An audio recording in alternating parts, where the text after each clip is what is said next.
Price Lord. எல்லாருக்கும் சோத்திரம். Jesus right கால் YouTube வழியாக பார்க்குற அநேக சொந்தங்களுக்கு கர்த்தரை சோத்திரிக்கிறேன். பிரியமானவர்களே, இந்நாளிலே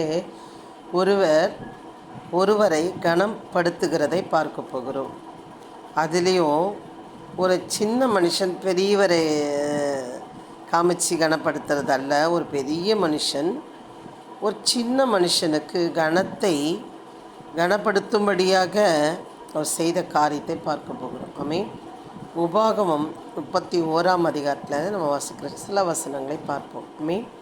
பின்னும் மோசே போய் இஸ்ரவேல் யாவரையும் நோக்கி, ஜனங்களை நோக்கி, இன்று நான் 120 வயதுள்ளவன், இனி நான் போக்கும் வருத்தமாக இருக்கக்கூடாது. இந்த யோர்தானை நீ கடந்து போவதில்லை என்று கர்த்தர் என்னோடு சொல்லியிருக்கிறார். ஏன் சொன்னார் அப்படின்னு பார்த்தா, இந்த பூமியில் மோசே போல் உண்மையும் உத்தமமான பொறுமையாக இருக்கிற ஒருவனும் இல்லைன்னு சொல்லிவிட்டு சொன்ன கர்த்தர் இந்த ஜனங்கள் கோபப்படுத்துறது நிமித்தம் பேசுன்னு அடிச்சிட்டார். கண்மலை என்ன பண்ணிட்டார்? அடிச்சிட்டார். அதில் அவர் என்ன ஆகிட்டார்னா ஃபெயில் ஆகிட்டார். அந்த கானான் தேசத்தை என்ன பண்ண முடியல, பார்த்தாரை தவிர போய் அங்கே அனுபவிக்க முடியவில்லை. அதனால் அவர் சொல்கிறாரு, நான் இந்த யோர்தானை நீ கடந்து போவதில்லை என்று கர்த்தர் என்னோட சொல்லியிருக்கிறார். அதனால் உன் தேவனாகிய கர்த்தர் தாமே உனக்கு முன்பாக கடந்து போவார். அவரே உனக்கு முன் நின்று அந்த தேசத்தாரை அழிப்பார். நீ அவர்கள் தேசத்தை சுதந்திரிப்பாய். கர்த்தர் சொன்னபடி யோசுவா உனக்கு முன்பாக கடந்து போவான். இந்த ஜனங்களை கூப்பிட்டு மோசே பேசுகிறார். என் ஜனங்களே, இஸ்ரவேல் ஜனங்களே, நல்லா கவனிங்க. நான் என்ன பண்ண போகிறேன், இந்த யோர்தானை தாண்டி போவதில்லைன்னு சொல்லிட்டாரு. அது காரணமே நீங்கள் தான். என்ன, நீங்கள் என்னை கோவப்படுத்துறதுனால பேசுறதுக்கு பதிலாக என்ன பண்ணிட்டேன், அடிச்சிட்டேன். என்ன ஆத்திரத்தை உண்டு பண்ணிட்டீங்க. அதனால் என்ன பண்ண முடியல, காணனை பார்க்க முடியல. ஆனாலும் எனக்கு அப்புறம் தலைவனாக இந்த யோசுவா உங்களுக்கு முன்பாக போவான். அவனுக்கு நீங்கள் என்ன பண்ணணும், கீழ்ப்படியணும் அப்படின்னு சொல்லி அவர் சொல்லி கொடுக்குறார். இந்த யோசுவாவுக்கு ரொம்ப பயம்.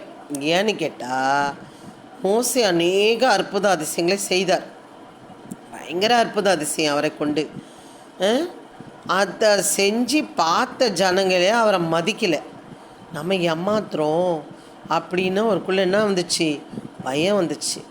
அப்போ தான் பயம் வந்ததுனால தான் ஆண்டவர் சொல்கிறார் பாருங்க, நீங்கள் பலங்கொண்டு திடமானதாக இருங்கள், அவர்களுக்கு பயப்படவும் திகைக்கவும் வேண்டாம். உன் தேவனாகிய கர்த்தர் தாமே உன்னோடு கூட வருகிறார். அவர் உன்னை விட்டு விலகுவதுமில்லை, உன்னை கைவிடுவதும் இல்லை என்று சொன்னான். மோசே சொல்கிறான், ஜனங்களை பார்த்து யோசுவை பார்த்து சொல்கிறான். பின்பு மோசே யோசுவாவை அழைத்து இஸ்ரவேல் எல்லாரும் பார்த்திருக்க அவனை நோக்கி, பலங்கொண்டு திடமானதாயிரு, கர்த்தர் இவர்களுக்கு கொடுப்பேன் என்று இவர்களுடைய பிதாக்களுக்கு ஆணையிட்ட தேசத்துக்கு நீ இந்த ஜனத்தை அழைத்து கொண்டு போய் அதை இவர்கள் சுதந்திரிக்கும்படி செய்வாய். இந்த ஜனங்களுக்கு முன்னாடி அந்த யோசுவாவை இவர் என்ன பண்ணுறாரு, உயர்த்துகிற ஒரு மனிதனாக காணப்படுகிறார் மோசே. பிரியமானவர்களே, இந்நாளில் அநேக தாளந்து உள்ள மோசே அப்போ தான் வராரு. யோசுவா என்ன பண்ணுறாரு, அப்போ தான் வராரு. அவர் என்ன பண்ணுறாருன்னா, அவரை அறிமுகப்படுத்தி கனப்படுத்தும்படி அந்த யோசுவாவுக்கு இந்த ஜனங்கள் பயப்படும்படி கனப்படுத்துகிறவராக காணப்பட்டார். இந்நாளிலே ஆண்டவர் பயன்படுத்துகிற அநேக பாத்திரங்களை பரியாசம் பண்ணுகிற அநேக பேரை நம்ம பார்க்கலாம். பரியாசம் பண்ணுகிற அநேக பேரை பார்க்கலாம். பாருங்க, அப்படியாக அவர் என்ன பண்ணுறாரு, கனப்படுத்துகிறார் ஜனங்கள் முன்னாடி. இனிமேல் யோசுவா தான் அவங்கள நடத்துவான் அப்படின்னு சொல்லி ஒரு கனப்படுத்துகிறார். இன்றைக்கு அந்த கனம் இல்லை, போராமைப்படுகிறார்கள். இவங்களுக்கு பாட்டு கொடுத்துருக்காரா கடைசி காலத்தை குறித்து சொல்லும்போது, அப்படி யார் கூட என்ன பண்ணலை, நிறைய பேர் கேட்கல. சரி, ஓகே, ஜெபம் பண்ணுங்க எங்கள் குடும்பத்துக்கும் ஊழியத்துக்குன்னா குடும்பத்துக்கு ஜெபம் பண்ணுவாங்க, ஊழியத்துக்கு ஜெபம் பண்ண மாட்டாங்க. நம்ம யார் நமக்குன்னு ஆளை வச்சுருக்கோமோ அவங்கள வந்து என்ன பண்ணுவாங்க தெரியுமா, பிடுங்குவாங்க. ஆண்டவர் நமக்கு ஒரு ஒரு ஊழியக்காரனையோ கொடுத்துருப்பாங்க. அவங்கள தேவப்பிள்ளை என்ன பண்ணோம், ஆண்டவரோட பிள்ளைன்னு நான் ஆண்டவரோட பிள்ளை அப்படின்னு சொல்கிறவங்க என்ன பண்ணுவாங்கன்னா பிடுங்குவாங்க. இதெல்லாம் இந்த காலத்தில் நடக்கிறது. இவங்க இப்படி கடந்தாங்கங்க, படிப்பு கிடையாது. அந்த அம்மா அப்படி, அந்த ஆள் குடிகாரன், பயங்கரமான பொறுக்கி அந்த ஆள். அப்படி இருந்தவனு இன்றைக்கி இப்படி ஆண்டவர் பயன்படுத்துகிறாருங்கன்னு சொல்லி நிறைய ஊழியக்காரங்க கனம் பண்ணுறதை நான் நிறைய பார்க்கல. அவர்களை இலக்காரமாக பேசி ஆண்டவர் பயன்படுத்துகிற பாத்திரத்தை அலட்சியம் பண்ணுகிறவர்களாக காணப்படுறாங்களே தவிர கனப்படுத்துகிறவர்களாக இல்லை. ஒரு அப்பா 2 பிள்ளைங்க, சரிங்களா? ஒரு பிள்ளை என்ன பண்ணுது, ஒரு ஊழியம் செய்யுது, இன்னொரு பிள்ளை இன்னொரு ஊழியம் செய்யுது.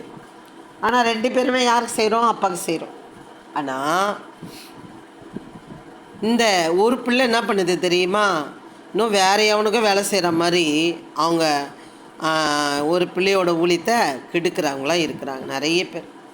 தெய்வ பயம் இல்லை, பரிசுத்த ஆவியானவரோட ஆளுகை இல்லை. அவர் உள்ளே இருந்தால் பயம் இருக்கும்.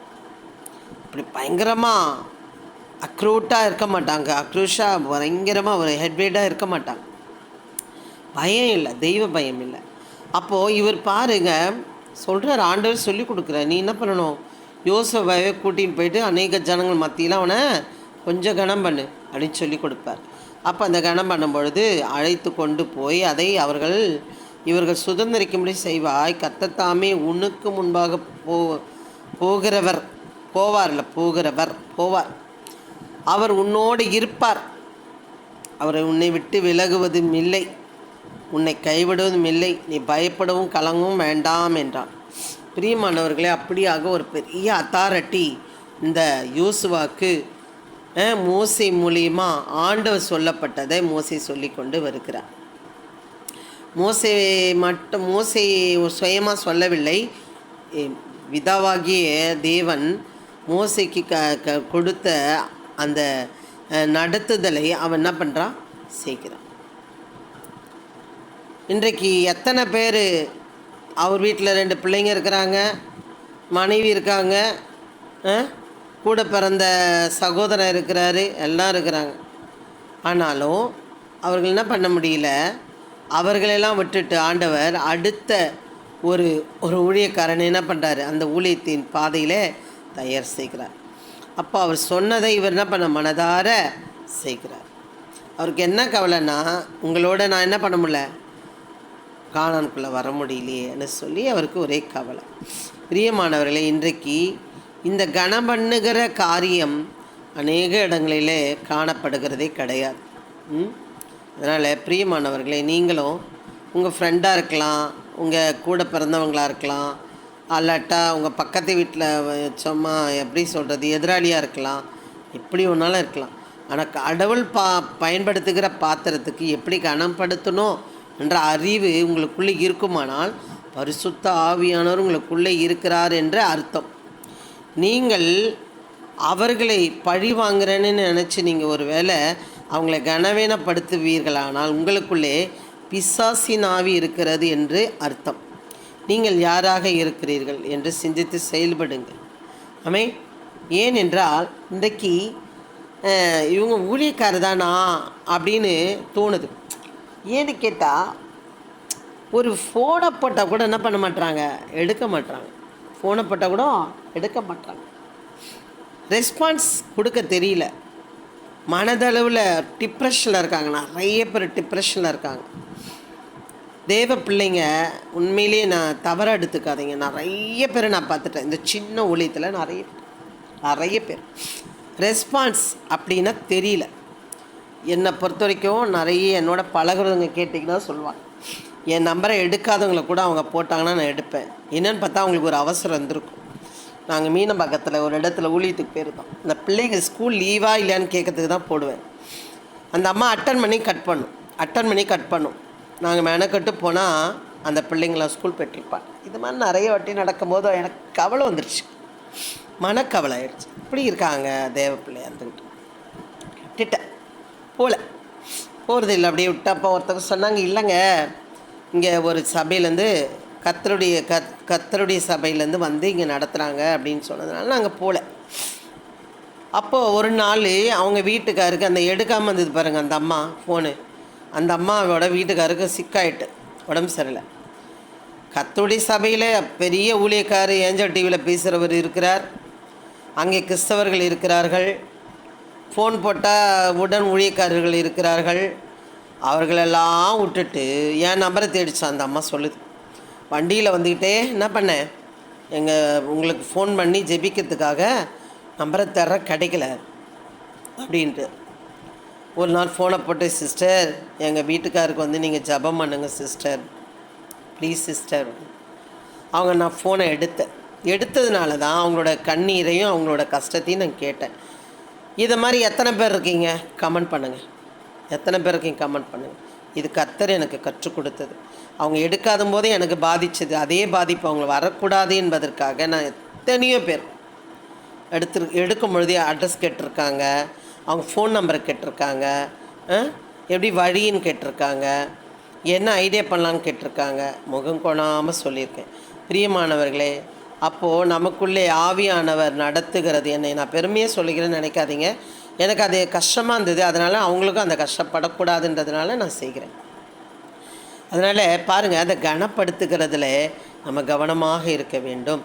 நீங்கள் எத்தனை பேர் அவர்கள் தாளந்துகளை குறித்து கனப்படுத்தியிருக்கிறீங்க என்பதை கமெண்ட் பண்ணுங்கள். கர்த்தர் உங்களை ஆசீர்வதிப்பாராக. ஆமென். God bless you. அல்லேலூயா.